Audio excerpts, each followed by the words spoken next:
The BRT experiments with cab signaling and speed control in 1916. Excerpts from the BRT Monthly coming up.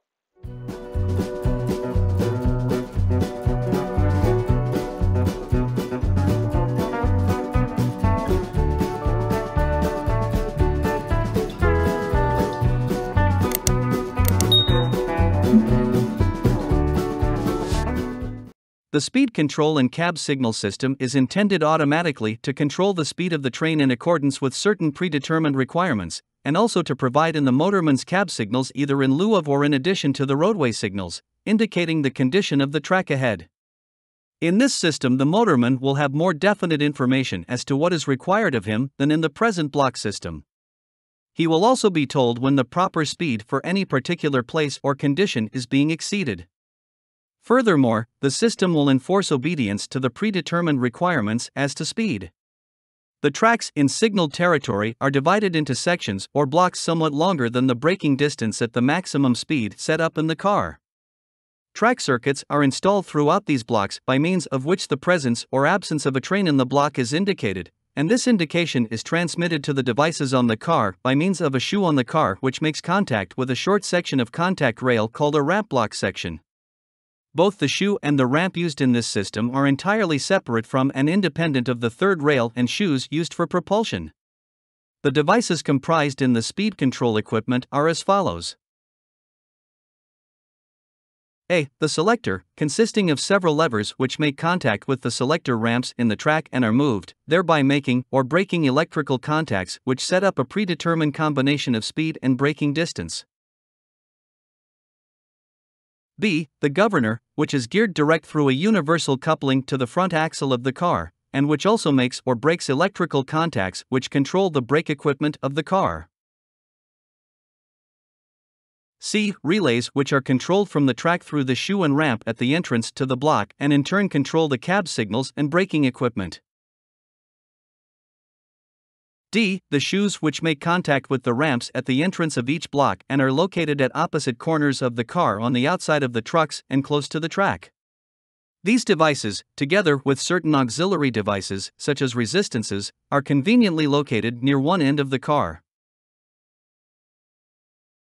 The governor, relays and electrical contacts operated by the governor and selector being placed under one of the seats. Energy for operating the car relays from the track is alternating current obtained from the signal transmission line and the current used for retaining these relays in a certain condition and also for the cab signals and brake control is taken from the car battery.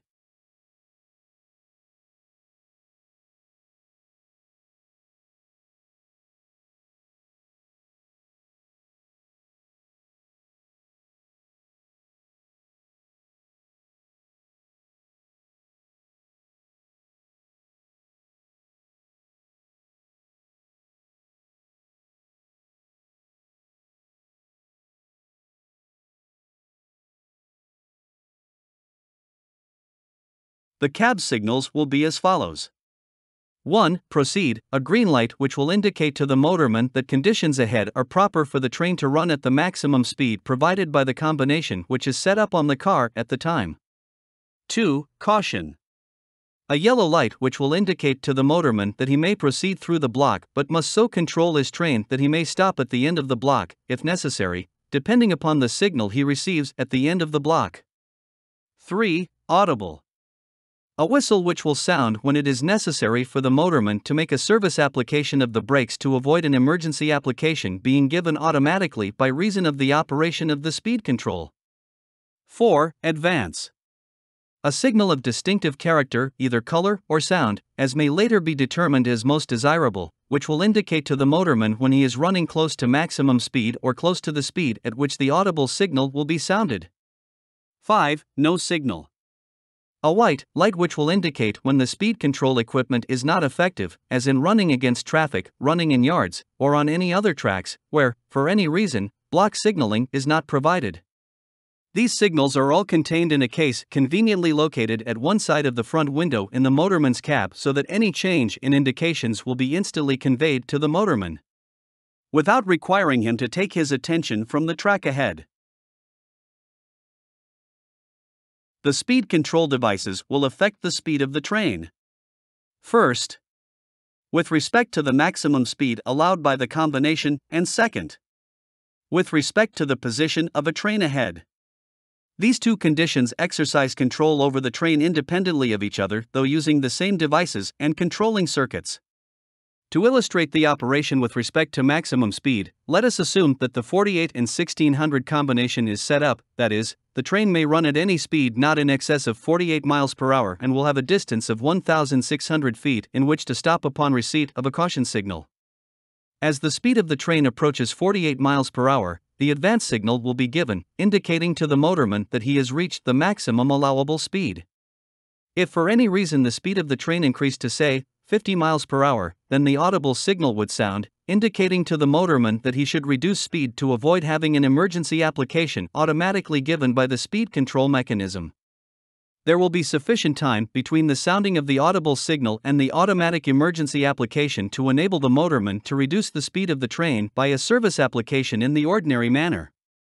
The audible signal will continue to sound as long as the speed of the train is in excess of the 50 miles per hour.